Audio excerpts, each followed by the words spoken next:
We're just getting warmed up with our recap of Crime Inc. and the tangled web continues next. All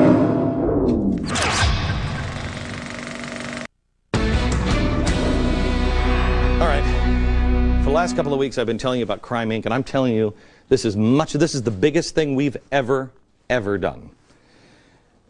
And I'm going to rely on you to get the word out, and also thank you for all of the tips on this. I've been kind of going over it. Joyce Foundation, who's on the board of the Joyce Foundation, Barack Obama, they granted $1.1 million to start the Chicago Climate Exchange. Al Gore's company, GIM, invested in it. That's great. Meanwhile, when Franklin Raines was the head of Fannie Mae, they do mortgages. This guy, he secured a patent for a system of emissions trading. Even the people at Fannie Mae said, emissions trade, we do houses and mortgages. Why would we need something for carbon distribution? That would be a little like GM acquiring the patent for student loans, and people would go, why?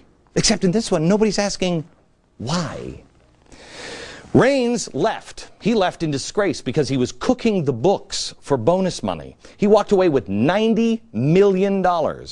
So you can't just have him discredited. No. You need to clean his image up. If I told you that Bernie Madoff was with the president today, you'd say, that's crazy, that's outrageous. Guy who left in disgrace, went to jail. Here, if I said he was at the Business Council with the President of the United States and all these credible business people trying to fix the economy, play this tape, you'd say I'm crazy. Bernie Madoff isn't there. No way. You're right. You're right. Bernie, stopped the tape. Bernie Madoff was not there, but Franklin Raines was. How? Why? In a room full of credible business leaders, the man has been washed clean. After all, he's now on the board of Enterprise Community Partners, which he asked Joyce Foundation for money to start up another green group called Emerald Cities. Now Emerald Cities is a group all about making our cities green. And the Emerald board members, oh, they're great. SEIU, AFL-CIO, Green for All, Van Jones program. And let's follow the yellow brick road all the way to peek behind the curtain, and we find the wizard. The wizard of not just Crime Inc., the whole damn thing. Joel Rogers, he's the latest. We may find several layers behind him, but he is an interesting character. He started the Apollo Alliance that wrote our stimulus bill. Van Jones said, this is the guy responsible for all of the policy models at the White House. Now, I want to be very careful here because President Obama cautioned everyone in the media during his commencement speech in Michigan the other day to be very, very factual. And we want to be factual, don't we? That's why we need an educated citizenry that values hard evidence and not just assertion. Absolutely. And if I ever get it wrong, Mr. President, if I ever get it wrong, phone's working. It's clear. I have to check it once in a while because you never call. It's weird. You call me up, Mr. President. We get those facts directly to the wizard. Find out what this whole green movement is about. Let's get the facts from him. The environment and the green movement from the wizard himself. That you could eliminate every power plant in America today, and you could stop every car in America. Take out the entire power generation sector, take out all of the transportation sector, and you still wouldn't be anywhere near 80% below 1990 levels. You'd be closer to 60%. You'd be at around 68%. And that's bringing the economy to a complete halt, basically. Then why are we saying that's what we should do? By the way, if you think he sounds like Van Jones, no, you'd be mistaken. Van Jones sounds like Joel Rogers. He's the source of this greening the economy hoax. You just heard him admit it. There's no assertions here. No. That's him saying you can't get to that number. You can stop the economy. Facts, like the president suggested. He's admitted this isn't about saving the planet because you can't do that. We could kill the economy and not help the planet. This is what? What is it about? Ridding ourselves of the evil free market. Oh, Joel. You guys are so bold, and you've just whipped the media into little trained puppy dogs. I'm going out swinging, my man. I'm going out swinging. I'm not a little trained puppy dog. You shouldn't have said the things that you've said on tape, because I've got days of stuff on you. All about controlling the economy and how bad and wicked the free market system is. And none of it really makes sense if you put it all together with what you're telling us through the White House. It's weird.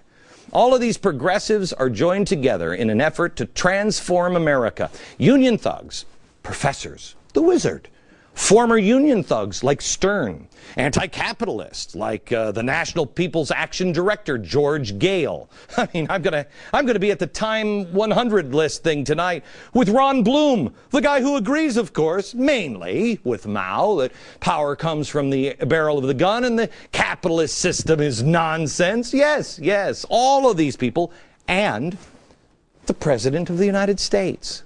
It's a huge, tangled, complicated criminal syndicate. And no one can stop them acting alone. Fortunately, we have our own connection. We're Americans. A vast majority, Democrats, Republicans, all of us. We don't want our country transformed. We want it restored. I am asking you. We are doing an awful lot of hard work, and quite honestly, we're putting ourselves at risk to bring you this information. These people don't take kindly to this. Join us as we continue to expose Crime, Inc. Back in a minute. I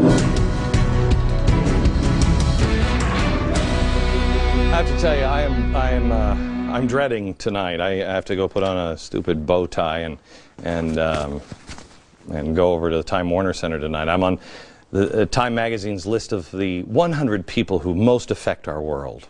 Yeah. The problem with being named on this list is the dinner that you have to attend. First of all, I think I have to hear Bill Clinton speak tonight, and it's going to be exciting. Have you ever been in a room where damn near everybody in the room just hates your guts? It happens to me all the time. That's where I'll be tonight, yeah. Let me show you a couple of the other people that are on the list, and you'll see what I mean. First, there's Barack Obama, then Bill Clinton, of course. Then Lula da Silva, he's the president of Brazil. He's one of the guys who was the founding members of the Workers' Party. Workers Unite. And then there's Ron Bloom. He's the organized labor and Marxist guy who says he kind of agrees with Chairman Mao. The power comes from the barrel of the gun. It's crazy when he gets like that. Then, of course, we have the Prime Minister of Japan, who describes, or at least Time describes him as a revolutionary, a liberal democratic party. He wants more power for the government officials and transparency. His election was called historic, and he's also a management professor, which I think Woodrow Wilson also was. Then there's the woman from the guy from the IMF. Yeah, he ran for president of France under the Socialist Party ticket. He lost, and now he's with the IMF. Then there's this guy. He's the son of a Chinese communist leader. That's great. Then she's a prime minister, or the minister of finance from France, described as being very brave because she's for global interdependence. Then you have this guy, prime minister of Turkey, critical of Israel, you know, part of the Justice and Development Party. Nancy Pelosi, we know her. Prime Minister of Palestine, and then the Sheikh from the United Arab Emirates. And then here I am with Sarah and Kyle and Scott, founder of the Tea Party in Atlanta. These guys are neutral. It's going to be... Oh, God. It's going to be fun. Yeah. Just a note, Time.com had a list of the least influential people, and they included Bertha Lewis from Acorn. Oh, that's kind of funny, you know. But rest easy. Rest easy. Tonight I'll be with some people that don't mind annoying those people. Back in a minute.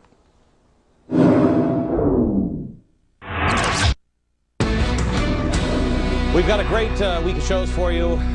Friday is George Washington, full hour on George Washington that you don't want to miss. Grab the kids, tell everybody about it. And on Thursday, a full hour with legal immigrants. Yeah, you want to hear theirs. Good night, Gandhi, from New York. See you tomorrow.